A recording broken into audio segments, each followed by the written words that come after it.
Coming up next on the Oregon News Daily Update, a massive explosion on a bus in Jerusalem, a UO student was in Ecuador during the huge earthquake, plus Oregon baseball continues to win, and we'll take a look at this week's weather. All that and more starting right now.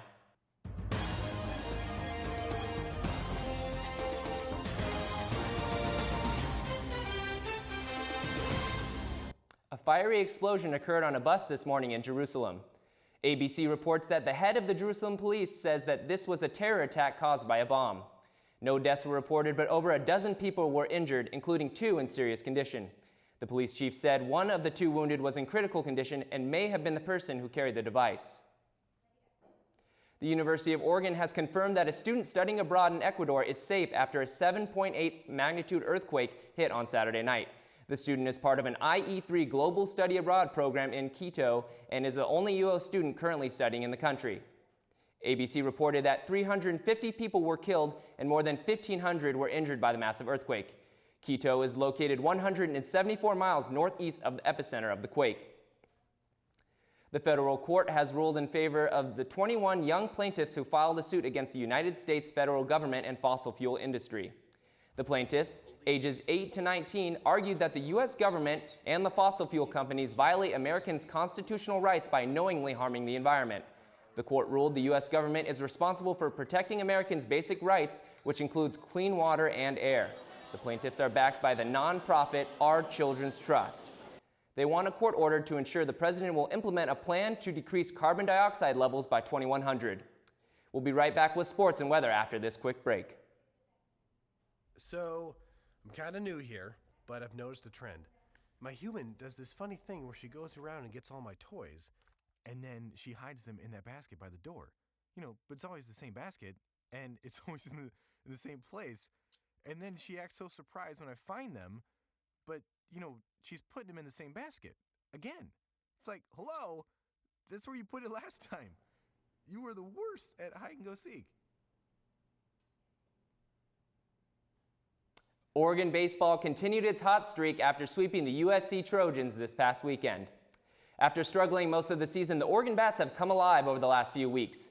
On Saturday, the Ducks had a season-high 7-run inning, and on Sunday they jumped out to a 5-0 lead in the first 2 innings. Oregon now has at least 13 hits in 3 of their last 4 conference games. The Ducks will put their 5-game winning streak on the line tonight when they take on Oregon State at home in a non-conference matchup. First pitch is at 6 p.m. Moving over to track and field, the Ducks had a huge weekend at the Oregon Relays. In total, Oregon picked up 13 victories over the 3-day event. Friday was highlighted by wins by Mitch Modine and Devin Allen. Modine took the decathlon with a final score of 7,468, and Allen won the 200-meter dash, edging out Marcus Chambers, finishing with a time of 20.68 seconds. Saturday, Allen once again had a field day, picking up 3 victories in the 110 and 400-meter hurdles, while also teaming up with Kirk Merritt, Tony Brooks James, and Marcus Chambers to win the 4x100-meter relay. On to basketball now. Saturday, ESPN reported that Oregon guard Tyler Dorsey will join teammate Dylan Brooks and test the NBA draft waters. Neither player has decided to hire an agent, which means they both can return to Eugene as long as they don't hire an agent and withdraw their names before the May 25th deadline. Both players helped lead the Ducks to the school's first ever #1 seed in the NCAA tournament before getting knocked out by Oklahoma in the Elite Eight. Now a look at the pros. The Portland Trail Blazers have lost 7 of their last 8 Game 1s in the playoffs after falling to the Los Angeles Clippers 115-95. The Clippers put on a show in front of their home crowd as Chris Paul, Blake Griffin, and DeAndre Jordan all had double-doubles on the night. The Clips shot 54% for the game and held the Blazers to just 5 second-chance points. Damian Lillard was a lone bright spot for the Blazers, putting up 21 points and 8 assists. Game 2 of the 7-game series will take place Wednesday night at Staples Center. And in weather, break out your sunscreen because it's going to be a hot one today here in Eugene. Expect a high of 83 and an evening low of 52 degrees. Temperatures will be warm across the state, and some cities such as Portland and Medford will get close to 90 degrees. Looking ahead to your 3-day forecast, things should cool down as the week progresses. Tuesday will be around the same temperatures as today, but Wednesday and Thursday look for it to be partly cloudy with highs in the 70s and lows in the 50s.